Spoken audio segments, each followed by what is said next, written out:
وہی بزم ہے وہی دھوم ہے وہی عاشقوں کا. آپ کریں، آپ کے لیے کام ہے.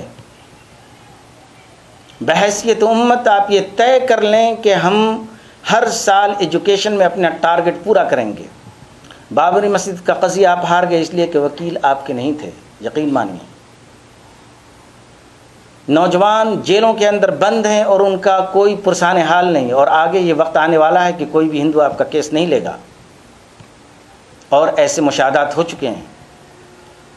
کیوں نہیں آپ ٹارگٹ پیدا کرتے کہ ہم بحیثیت مجموعی طور پر پوری امت اسلامیہ ہندیہ مل کر 5 سے 10 ہزار ایڈوکیٹ ہم کورٹوں کے اندر داخل کر دیں گے.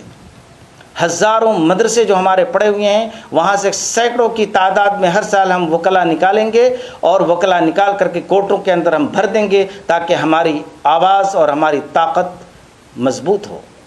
کیوں نہیں آپ یہ ٹارگٹ کرتے کہ ہر سال کم سے کم 5000 پورے ہندوستان میں کہیں نہ کہیں پولیس کے اندر ہم اپنے نوجوانوں کو بھر دیں گے اور اس ٹارگٹ کو ہم اچیو کریں گے.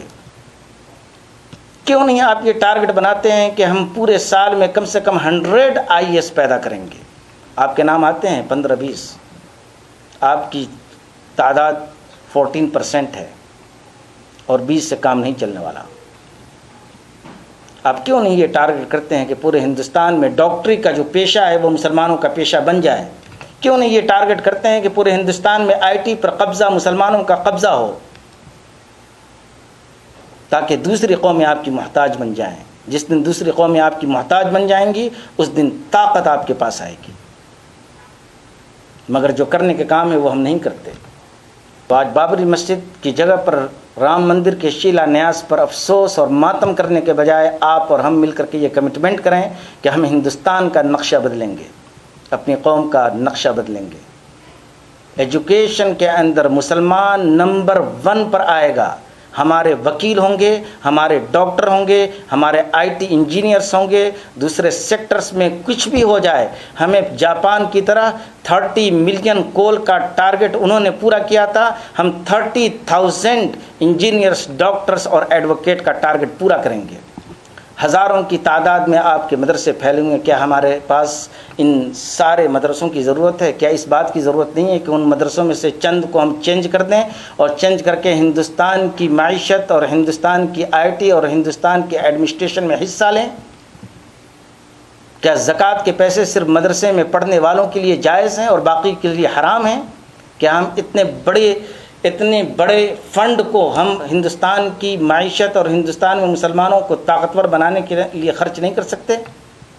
یقیناً کر سکتے ہیں. ان اللہ لا یغیر ما بقوم حتی یغیروا ما بانفسہم. جب تک اپنے آپ کو چینج نہیں کرو گے تمہاری حالت چینج ہونے والی نہیں ہے، یاد رکھو. اور حالت چینج کرنے کا مطلب یہ کہ اپنی اسٹریٹجی، اپنی پلاننگ، اپنی ذہنیت اور اپنا خیال اور اپنا عقیدہ یہ سب چینج کرو.